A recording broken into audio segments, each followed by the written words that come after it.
Welcome to a reading for Scorpio. I hope you're all doing really well.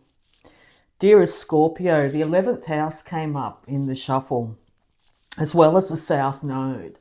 So you're very much reminiscing about old times, old friendships, wanting things to go back to the way they were, or realizing just how far you have come.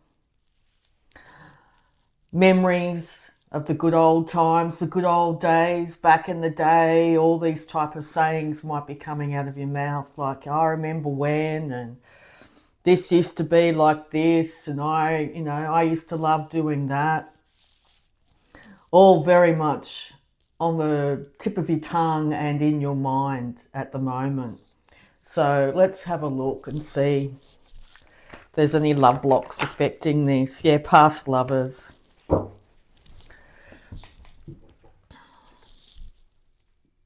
Sorry about the light. Be grateful for the lessons and move on. And transformation, changes within bring you many blessings. So that's it. You're realizing that there's been so much water under the bridge. There's been so much change and transformation in yourself. Now you are the master of transformation. You can do this. But you're also quite nostalgic. So looking back on the times that you used to have can bring a longing for those times, or even a little bit of a tear to the eye about how things used to be. A longing for it. It doesn't matter how bad it was in some ways. There's always this, oh, things used to be this way. Your ego doesn't like change. No one's does.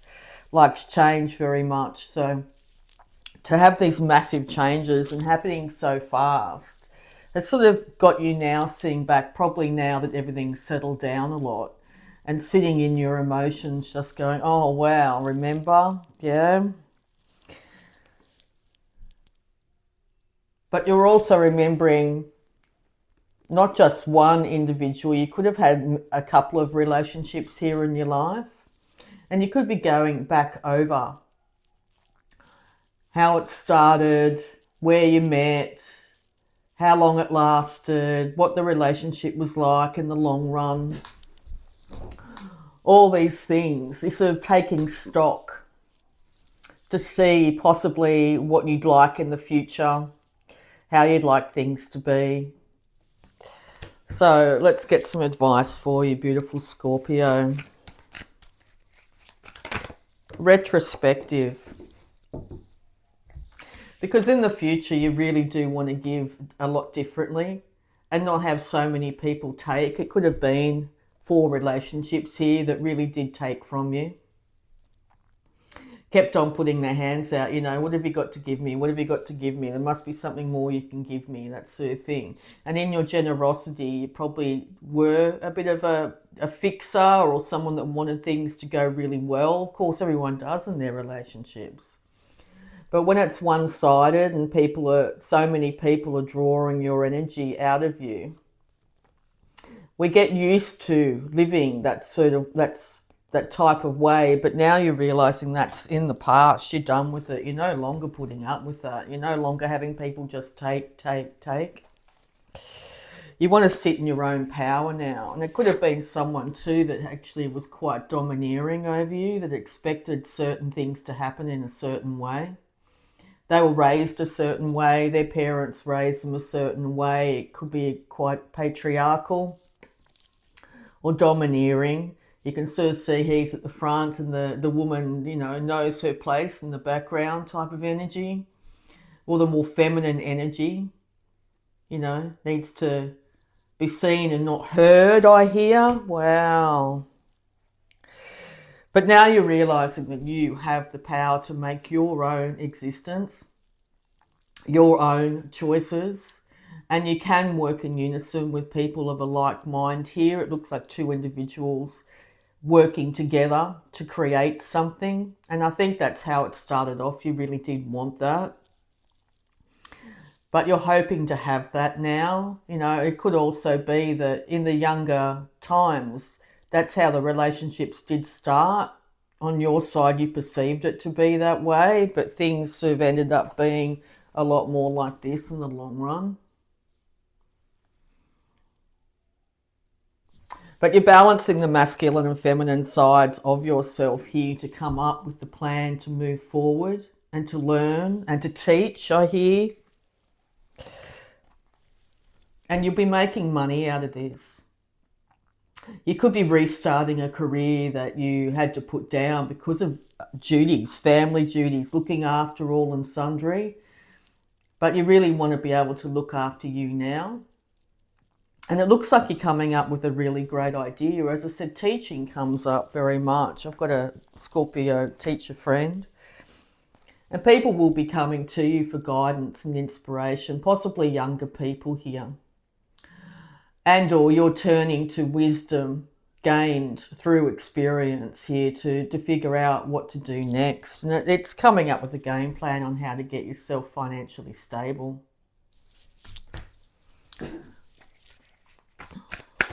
Advice for Scorpio, beautiful Scorpios. Go easy on yourself is the first thing I hear coming to mind, because you could be having a lot of trouble sleeping during this time. Remembering all the things that were said, all the arguments, all the issues, all the problems will come up. Trouble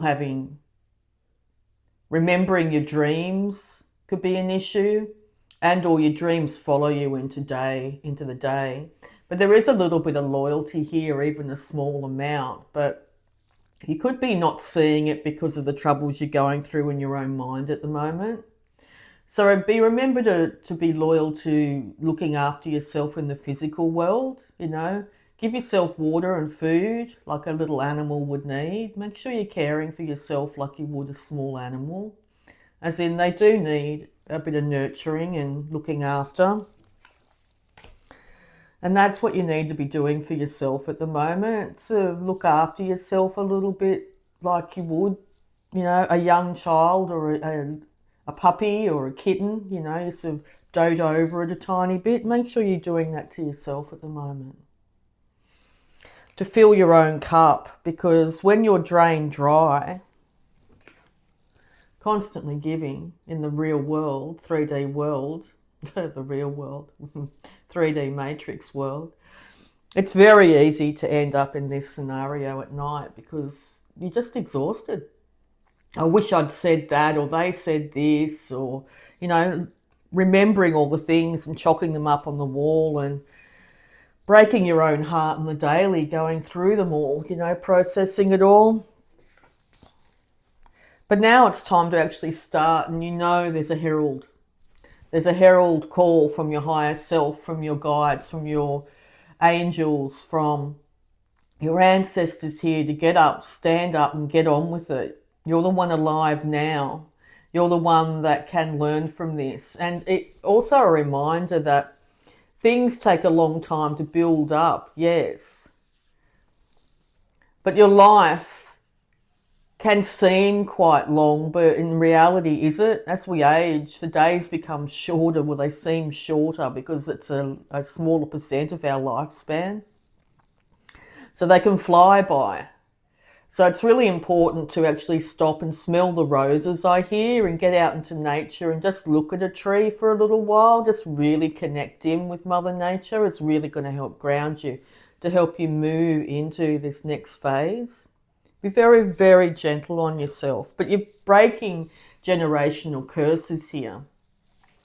You've made the decision to change things up, to not stay in problems of the past, to manifest your own world. And when you start to do this, it can be really easy to go in all the way. But you've been asked, as I said, to step back and just take a little bit more care of yourself. Look after the little things as well. The little things that get left, like all the things that build up in your mind. Like, I need to do this, I need to do that, I need to, example, I need to fill the tyres in my car with air, I need to pack my lunch, I need to, all these little tiny things, I need to do the washing up, I need to, if you just start to do one after another, it's less in your mind and more in reality.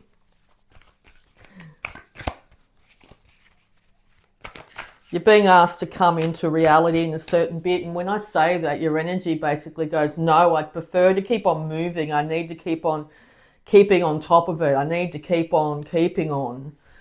But you've been actually asked here to sort of take a breath and actually look after your adrenals, your fight or flight mechanism, because you may not realize that you're actually still operating out of that energy a lot. Because to come out of a situation that looks like it could have been quite insidious, the energy of drain that was in your life, and to come into a new life where you're looking after number one a lot more than you did in the past, it's very easy to fall back into people pleasing and sort of do it to yourself, if you know what I mean. Like, I always want to do this and that and the other, and sort of trying to get it all done at once can be exhausting, you know. Because you're trying to get inspiration and guidance here, and they're right above you, is probably the best way of describing it. You may need to just calm down and put your feet on the ground to get the inspiration. Less in your head, more in your feet. Now, Taurus is the opposite sign to you, and in some ways the medicine for you, Scorpio, is to get right down to the basics of every day, looking after yourself, doing something physical with your hands, putting in a garden, looking after your physical body, dressing up, making yourself feel nice, having a little bit of comfort and security around you will help alleviate your nervous system in a big way at this time. More advice for Scorpio, please. Yeah, because there's still that Emperor around. You could be dealing with an Aries, yes.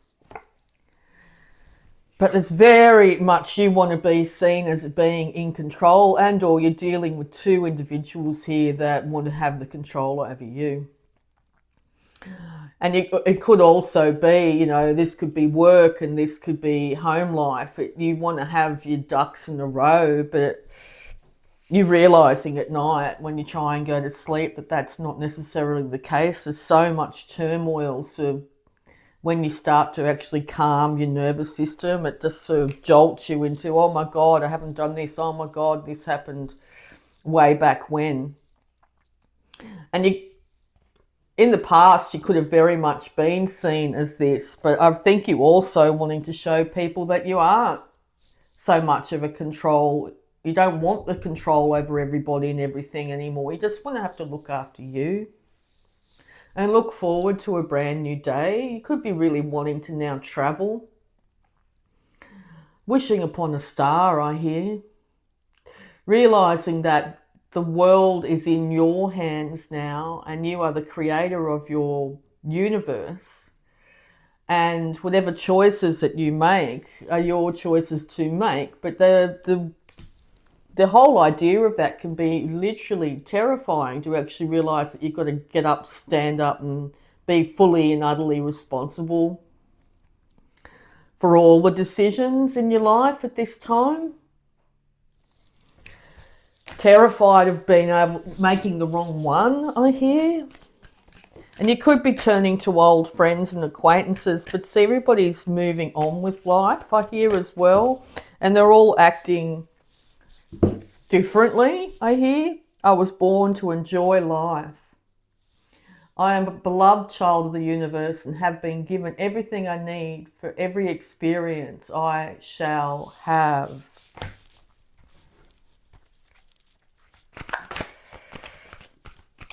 No more responsibilities, I hear. I just want to be childlike. There needs to be balance.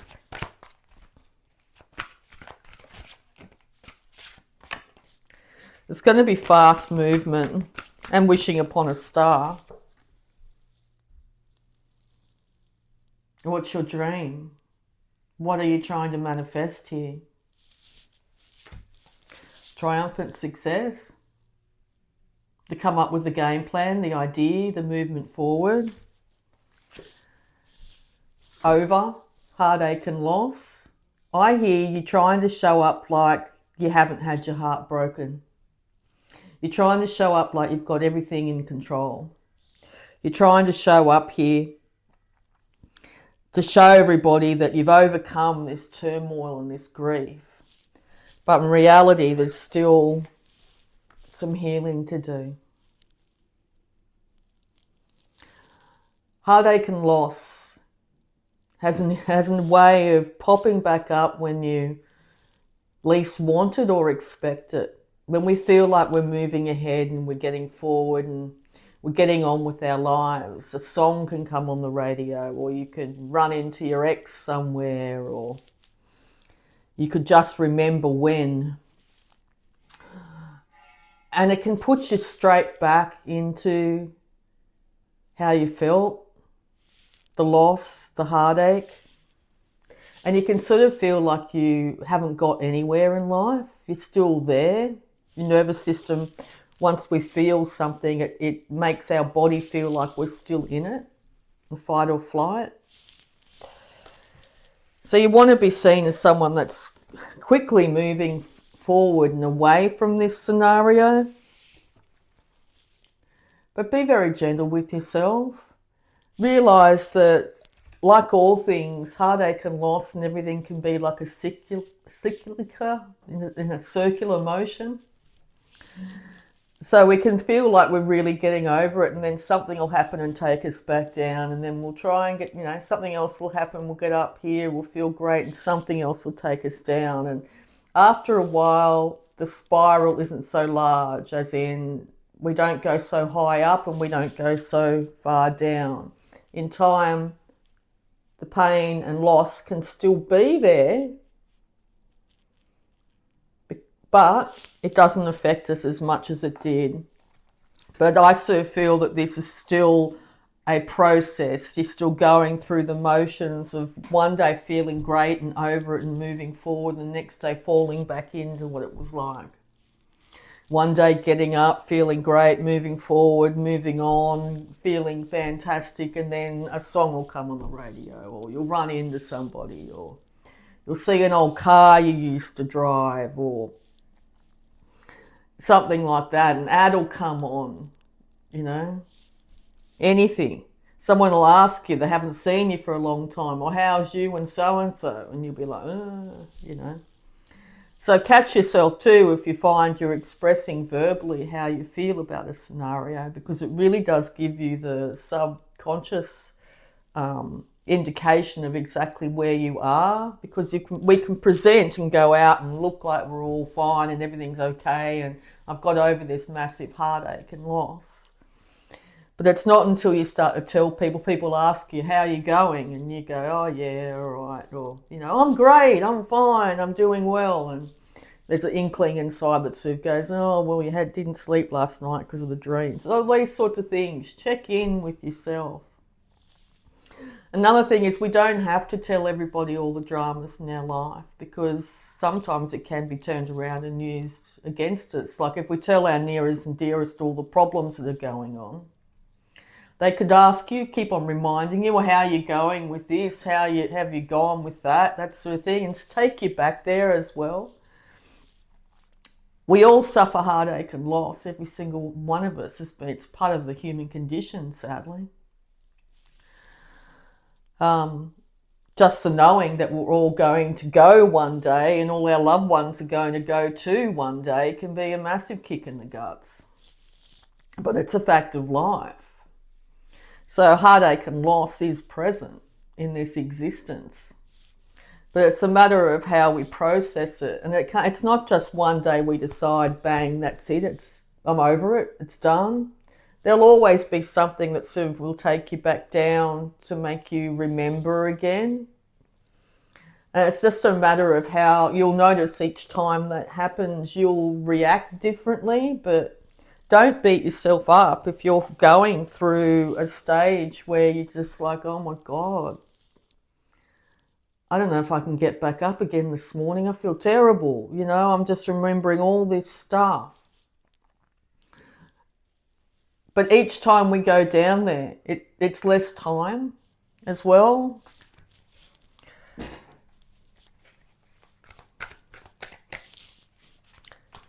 Any more advice, please, beautiful Scorpio?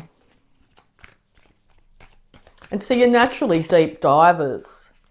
You like going down to the depths of emotions and a lot of the time talking about it.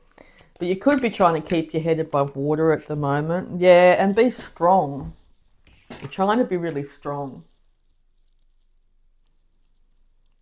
At times, there still could be a little bit of attack in you, as in, and it normally comes from the heartache and loss.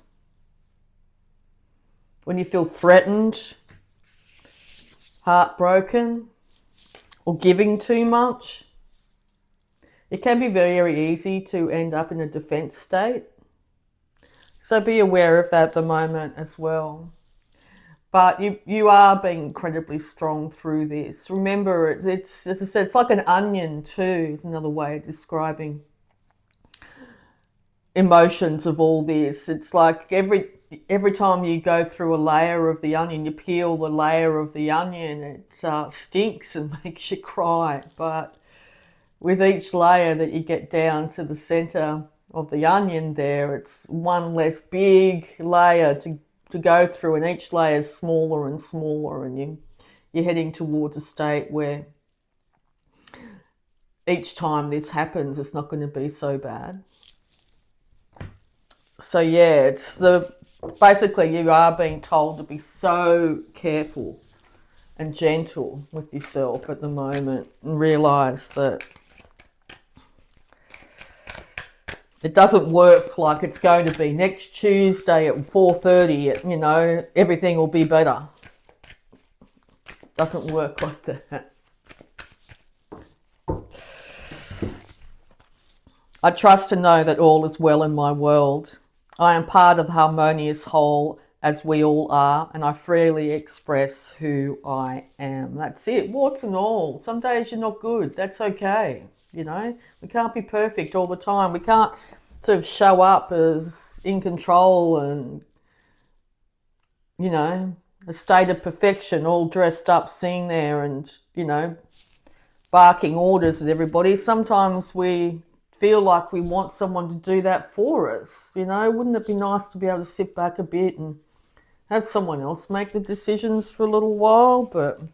And then your strength kicks in and you go, no, wait a second, I have to make all the decisions, Divine right action is guiding me every moment of the day. I know that whatever the outcome is, it is perfect for me and everyone concerned. Absolutely. And I know I am one with all life. I am the beauty and joy of the universe, expressing and receiving. Exactly. And it is my birthright to express myself in ways that are fulfilling to me. Absolutely. So massive change has happened here in a very close relationship. It could be literally the relationship with yourself, but I see this as a heartache and loss that is coming back around to be looked at again. It could be very fresh, or it could be in the distant past, but still some days you're good and some days you're not. Some weeks you're good, some weeks you're not. Okay, so you've been asked by your guides, your team, your higher self, to realize that it's a darn old onion. It stinks. It makes you cry. Every layer you get down, every single layer. And one more advice here for you, beautiful Scorpio. Focus on the present, as it's here that change occurs. Hallelujah. And also focus on the present, because today is the gift. I really hope that helped, beautiful Scorpio. If you'd like to like, subscribe and all that good stuff. And I have some availability for personal readings if anyone's interested. Just have a look in the comments section. And I'd just like to say, I love you all, and bye for now.